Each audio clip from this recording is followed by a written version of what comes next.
നബി സല്ലല്ലാഹു അലൈഹി വസല്ലമ നാല് തിന്മകൾ പല ആവർത്തി പല സന്ദർഭത്തിൽ തൻ്റെ ഉമ്മത്തിനെ ആ വിഷയത്തിൽ നിങ്ങൾ സൂക്ഷിക്കണം, നിങ്ങൾ അതിൽ നിന്ന് ബഹുദൂരം അകന്നു നിൽക്കണം എന്ന് പലപ്പോഴായി പറഞ്ഞിട്ടുണ്ട്. അലാ അറിയണേ, ഇന്നമാ ഹുന്ന അർബഉൻ, 4 കാര്യങ്ങളുണ്ട്, നിങ്ങൾ ശ്രദ്ധിക്കേണ്ട 4 കാര്യങ്ങൾ ഹജ്ജത്തുൽ വദാഇന്റെ വേളയിൽ പറഞ്ഞിട്ടുണ്ട്, മറ്റു സന്ദർഭത്തിൽ പറഞ്ഞിട്ടുണ്ട്.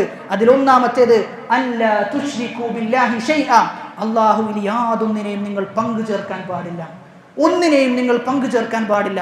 ഇന്ന് മുസ്ലിം ഉമ്മത്ത് നേരിടുന്ന ഏറ്റവും വലിയ പ്രശ്നം അല്ലാഹു അല്ലാത്തവരിലേക്ക്, അടിമകളിലേക്ക് ആളുകൾ അടുത്തുകൊണ്ടിരിക്കുന്നു എന്നാണ്. ഉടമയിൽ നിന്ന് മാറി നിന്നുകൊണ്ട് അടിമകളിലേക്ക്, ഒരടിമയിൽ നിന്ന് മറ്റൊരടിമയിലേക്ക് ഇങ്ങനെ പോയിക്കൊണ്ടിരിക്കുകയാണ്. അവിടെ നമ്മൾ അള്ളാഹുവിന്റെ ഖദർ മനസ്സിലാക്കണം. വമാ ഖദറുല്ലാഹ ഹഖ്ക ഖദ്രി, അവർ അള്ളാഹുവിനെ മനസ്സിലാക്കേണ്ടതുപോലെ മനസ്സിലാക്കിയിട്ടില്ല.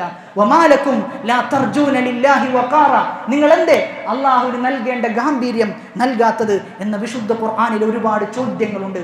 ഒന്നാമത്തേത് ഷിർക്കിനെ നമ്മൾ ഭയപ്പെടേണ്ടതുണ്ട്. തൗഹീദുള്ള ആളുകൾ പോലും ഷിർക്കിനെ ഭയപ്പെടണം. ചെറിയ ഷിർക്ക് ആളുകൾ കാണാൻ വേണ്ടി നമ്മൾ ചില കാര്യങ്ങൾ ചെയ്തു കൂട്ടുന്നുണ്ട് എങ്കിൽ അതിനെ തൗഹീദുള്ള ആളുകൾ ഭയക്കേണ്ടതുണ്ട്. ഇബ്നുൽ ഖയ്യിം റഹിമഹുല്ലാഹ് പറയുന്നത് ബഹ്റുൻ ലാ സാഹില ലഹു, തീരമില്ലാത്ത കടൽ പോലെയാണ് ചെറിയ ഷിർക്ക് എന്ന് പറഞ്ഞു കഴിഞ്ഞാൽ. എവിടെയെങ്കിലും എന്തെങ്കിലും ഒരു തോന്നൽ നമ്മുടെ മനസ്സിലുണ്ടായാൽ അതുകൊണ്ട് അങ്ങനെയുള്ള ഒരു തോന്നലിൽ നിന്ന് പോലും നമ്മൾ രക്ഷപ്പെടേണ്ടതുണ്ട്. ഇബ്രാഹിം നബി അലൈഹിസ്സലാത്തു വസ്സലാം ഷിർക്കിൽ നിന്ന് തനിക്കും തൻ്റെ കുടുംബാംഗങ്ങൾക്കും കാവൽ തേടിയിട്ടുണ്ട് എങ്കിൽ ഞാനും നിങ്ങളും എത്ര വട്ടം കാവൽ തേടണം എന്നാലോചിച്ചു നോക്കുക. രണ്ടാമത്തേതായി അള്ളാഹു പറയുന്നത് വലാ തഖ്തുലുൻ നഫ്സല്ലതി ഹറമല്ലാഹു ഇല്ലാ ബിൽ ഹഖ്, ഒരു നഫ്സിനെയും വധിക്കാൻ പാടില്ല. അവൻ ഹിന്ദു ആയിക്കൊള്ളട്ടെ, ക്രിസ്ത്യാനി ആയിക്കൊള്ളട്ടെ, ആരെയും വധിക്കാൻ പാടില്ല എന്നതാണ് ഇസ്ലാമിന്റെ കൽപ്പന. ഇസ്ലാം നിരോധിക്കുകയാണ്, ഒരു നഫ്സിനെയും കൊല്ലാൻ പാടില്ല എന്നതാണ് ഇസ്ലാമിന്റെ കൽപ്പന. നമ്മളൊന്ന് ആലോചിച്ച് നോക്കണം. ഈ വിഷയത്തിൽ ഒരാളെയും കൊല്ലരുത് എന്ന് പറയുമ്പോൾ ഈ അടുത്ത് കേരളത്തിൽ നടന്ന ഒരു സംഭവമുണ്ട്.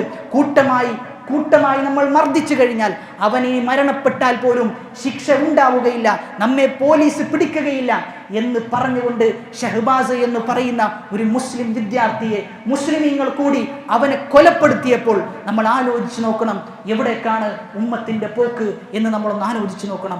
അതുകൊണ്ട് സഹോദരങ്ങളെ, യുവാക്കളെ മനസ്സിലാക്കേണ്ടത് എല്ലാ നഫ്സിനും അതിൻ്റെതായ പ്രാധാന്യമുണ്ട്. വിശുദ്ധ ഖുർആൻ പറയുന്നത് വമൻ യഖ്തുൽ നഫ്സൻ, ഒരു നഫ്സിനെ വധിക്കുകയാണെങ്കിൽ കഅന്നമാ ഖതലൻ നാസ ജമീഅ, എല്ലാ ആളുകളെയും എല്ലാ മനുഷ്യന്മാരെയും കൊന്നവന് തുല്യമാണ് ഒരു നഫ്സിനെ വധിച്ചവൻ എന്ന് പറയുന്നുണ്ട്.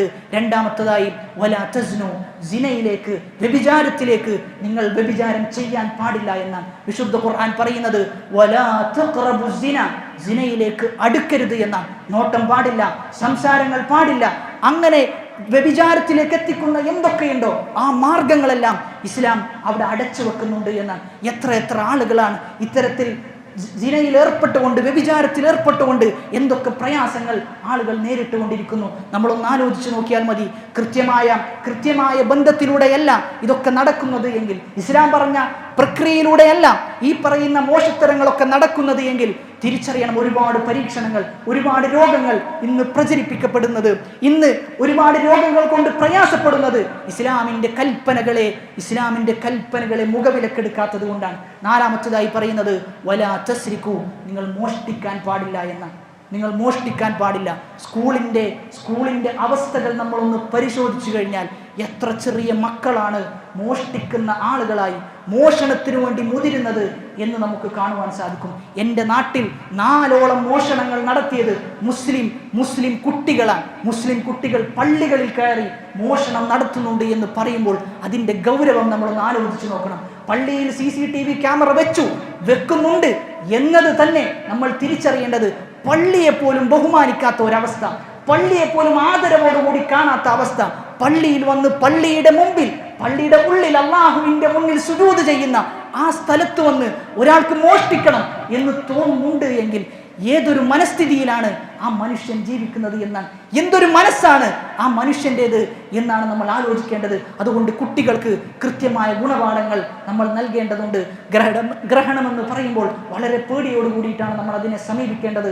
അല്ലാഹു സുബ്ഹാനഹു വ തആല അവൻ്റെ യഥാവിധമുള്ള അടിമകളുടെ കൂട്ടത്തിൽ നമ്മെ ഓരോരുത്തരെയും ഉൾപ്പെടുത്തി അനുഗ്രഹിക്കുമാറാകട്ടെ.